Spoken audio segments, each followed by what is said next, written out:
So cute. So cute.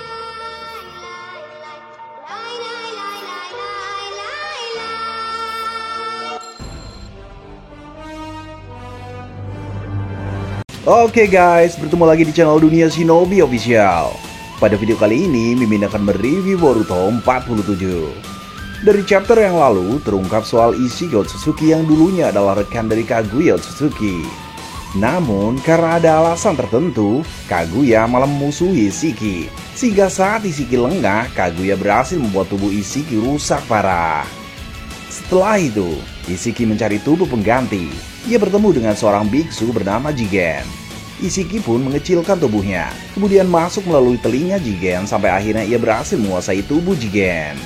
Dengan begitu, bisa dibilang yang dilawan oleh Kashin Koji memang tubuh Jigen, tapi yang mengendalikan tubuh Jigen itu adalah Ishiki Otsutsuki. Tentu saja Kashin Koji berada dalam bahaya, tapi karena tubuh Jigen sedang melemah, maka Kashin Koji bisa memberi perlawanan. Pada Boruto chapter 47, cerita dimulai dengan memperlihatkan kobaran api besar membakar tubuh Jigen. Melihat api sebesar itu dalam tayangan, Boruto cukup takjub. Namun, Boruto berkata bahwa api itu akan segera diserap oleh Jigen menggunakan kekuatan karma. Artinya, api itu tidak berguna dalam menghadapi Jigen. Kawaki pun membantah perkataan Boruto, karena api tersebut adalah api asli. Kawaki tahu, Jigen tidak mungkin bisa menyerap api asli karena kekuatan karma hanya mampu menyerap sesuatu yang terbuat dari cakra. Seperti yang kita ketahui, karma tidak bisa menyerap elemen alam asli yang tidak terbuat dari cakra. Maka dari itu, serangan Kashin Koji yang menggunakan api sungguhan sangat efektif dalam menghadapi Jigen. Meski begitu, kobaran api besar yang membakar tubuh Jigen perlahan mengecil. Rupanya, Jigen tidak kehabisan akal, karena ia menggunakan kemampuan khususnya untuk mengecilkan api tersebut. Kemampuan khusus milik Jigen itu adalah jurus bernama Sukuna Hikona, yang memberinya kemampuan untuk bisa mengecilkan benda apa saja, dan bisa mengembalikan ukuran benda yang ia kecilkan ke bentuk semula kapan saja ia mau.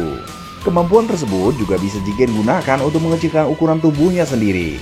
Hanya saja tak bisa ia pakai untuk mengecilkan ukuran makhluk hidup lain selain dirinya. Kurang lebih seperti itulah penjelasan dari Amado tentang jurus Sukuna Hikona yang dimiliki oleh Jigen. Menurut Shikamaru, jurus itu terbilang sederhana, tapi juga sangat menakutkan. Shikamaru pun bertanya, bagaimana cara Kashin Koji mengalahkan Jigen? Amado hanya menanggapi pertanyaan tersebut dengan santai, karena Amado dan Kashin Koji sudah memikirkan cara untuk melawan Jigen.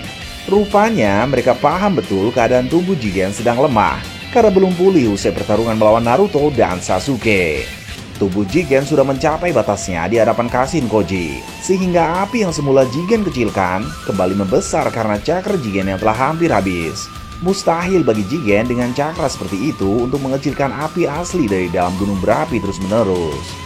Api tersebut pun berkobar membakar tubuh Jigen, sehingga Naruto yang menonton pertarungan itu berpikir itu adalah saat terakhir bagi Jigen. Naruto pun bertanya, apakah cara seperti itu bisa untuk membunuh anggota klan Otsutsuki? Sebelum Amado menjawab pertanyaan Naruto, Sasuke lebih dulu bersuara. Sasuke bilang ternyata Naruto masih bodoh dan tidak memperhatikan.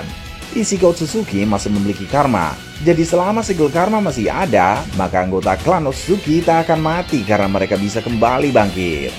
Apa yang dikatakan oleh Sasuke benar. Bahkan Amado memuji Sasuke yang cerdas dan cepat memahami situasi. Sasuke juga berkata bahwa ia ingat Amado pernah bilang jika Ishiki mau bangkit dari tubuh milik Kawaki. Seandainya hal itu terjadi, maka dunia akan berakhir karena Ishiki akan memiliki kekuatan luar biasa. Jika tubuh Jigen mati, maka tubuh Kawaki adalah satu-satunya wadah milik Ishiki karena pada tubuh Kawaki terdapat segel karma dari Ishiki. Menurut Sasuke, mereka semua telah termakan oleh jebakan dari Ishiki. Dan berdasarkan perkataan Sasuke, ia seperti menduga Amado tahu akan hal itu. Di sana, Shikamaru juga berkata kepada Amado, jangan-jangan dari awal segala yang terjadi hanya tipuan dari Ishiki saja. Secara tiba-tiba, Kawaki masuk ke dalam ruangan di mana Amado berada, dan langsung menyerang Amado menggunakan tangannya yang berubah menjadi seperti tangan monster. Sebelum serangan Kawaki mengenai tubuh Amado, dengan cepat Sasuke menggagalkannya. Sasuke menebas tangan monster dari Kawaki, sehingga Amado berhasil selamat. Ternyata Kawaki menyangka bahwa semua ini adalah rencana dari Amado, makanya dia marah. Namun Amado bilang bahwa itu hanya kesalahpahaman saja, dan ia berkata akan memberikan penjelasan. Shikamaru pun mendesak Amado untuk segera menjelaskannya agar mereka semua bisa paham. Amado memulai penjelasannya dengan berkata bahwa tubuh Jigen akan segera mati dalam beberapa saat lagi karena terbakar. Isiki yang mengendalikan Jigen juga bakal mati. Saat anggota klan Otsutsuki mati, maka proses transfer ke tubuh orang lain yang telah ditanam segel karma akan terus berjalan dengan sendirinya. Bahkan Isiki tak bisa mengganggu proses transfer itu, karena hal tersebut adalah peraturan mutlak dari karma. Pada tubuh Jigen, karma dari Isiki sudah cukup waktu untuk mengekstraknya. Makanya Isiki bisa menggunakan tubuh tersebut. Sedangkan karma pada tubuh Kawaki masih dalam proses yang belum selesai, sehingga tubuh Kawaki belum bisa dipakai oleh Isiki. Hal ini sama seperti Boruto, karena karma dari Momoshiki Otsutsuki dalam tubuh Boruto masih dalam proses transfer yang panjang, sehingga belum bisa diekstrak. Shikamaru sempat menyangka jika Jigen mati dan tubuh Kawaki belum bisa digunakan, maka Isiki tak akan bangkit untuk sementara waktu. Untuk mencegah kebangkitannya, menghabisi Kawaki bisa menjadi salah satu solusi, tapi tentu Naruto tidak akan mengizinkannya. Sementara situasi lumayan memanas dalam ruangan tersebut, Amado meminta semua untuk tenang dan kembali melihat di layar. Amado tahu Isiki akan memperlihatkan wujud aslinya di sana. Ternyata, walaupun tubuh Jigen sudah mati secara medis, tapi tubuh tersebut bisa tetap digunakan menjadi tubuh reinkarnasi karena ada segel karma di sana. Amado juga bilang bahwa ia senang karena Kawaki ada di dekatnya, sebab ada sesuatu yang Amado ingin lihat secara langsung, yaitu fenomena yang bakal terjadi dalam tubuh Kawaki. Secara tiba-tiba, segel karma di tubuh Kawaki aktif dengan sendirinya sehingga orang-orang di sana menjadi panik. Tak lama setelah itu, anehnya amukan segel karma di tubuh Kawaki terhenti. Bahkan, segel karma yang berada di tangan Kawaki telah menghilang dalam sekejap. Kemudian cerita kembali fokus ke lokasi di mana Kashin Koji berada. Saat itu, Kashin Koji melihat semua api telah menyusut karena kekuatan besar yang dimiliki oleh Isiki Otsutsuki. Isiki pun memperlihatkan wujud aslinya yang terlihat berbeda dengan Jigen. Isiki telah bereinkarnasi dengan menggunakan tubuh milik Jigen. Ternyata segel karma pada tubuh Kawaki telah terhapus karena saat seseorang anggota klan Otsutsuki bereinkarnasi, maka semua segel karma yang pernah ia tanam di tubuh orang lain bakal menghilang. Hal itu membuat Isiki tidak lagi memiliki tubuh lain untuk bereinkarnasi. Itu artinya saat inilah waktu yang tepat untuk benar-benar menghabisi Isiki selamanya. Namun, kalau kita ingat kembali saat chapter 1 memperlihatkan masa depan, di sana Kawaki masih memiliki segel karma. Bisa jadi memang sekarang segel karma milik Kawaki telah lenyap. Segel tersebut akan muncul lagi entah bagaimana caranya. Mungkin Isiki akan kembali bertemu Kawaki dan menanamkan segel karma kepadanya sekali lagi. Ini hanya teori saja berdasarkan petunjuk dari kejadian dalam chapter 1. Kembali membahas chapter 47 ini. Saat Isiki memperlihatkan wujudnya, terdapat dojutsu di mata kirinya. Melihat pola dojutsu tersebut, sepertinya itu dojutsu baru yang belum pernah muncul sebelumnya. Isiki juga berhasil membuat benda-benda di sekelilingnya mengecil. Padahal Isiki sama sekali tidak bergerak. Besar kemungkinan ia menggunakan kekuatan matanya itu untuk mengecilkan benda hanya dengan menatapnya. Katak yang memberikan siaran langsung di sana telah menghilang karena banyak yang hancur dalam ruangan itu, sehingga Naruto dan yang lain tak lagi bisa melihat apa yang terjadi.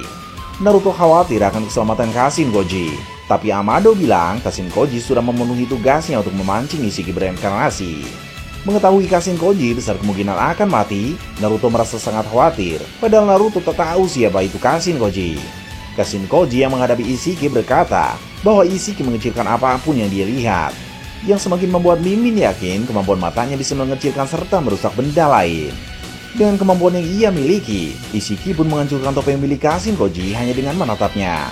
Sementara ia menghancurkan topeng Kashin Koji, Isiki berkata, semua orang memiliki takdir yang telah ditentukan. Orang itu memiliki takdir yang besar, sebuah bintang perubahan. Sekarang aku paham mengapa Amado berpegang pada takdir besar itu demi kemungkinan perubahan yang sangat kecil. Kashin Koji, kloningan dari Jiraiya dari 3 legenda Sannin.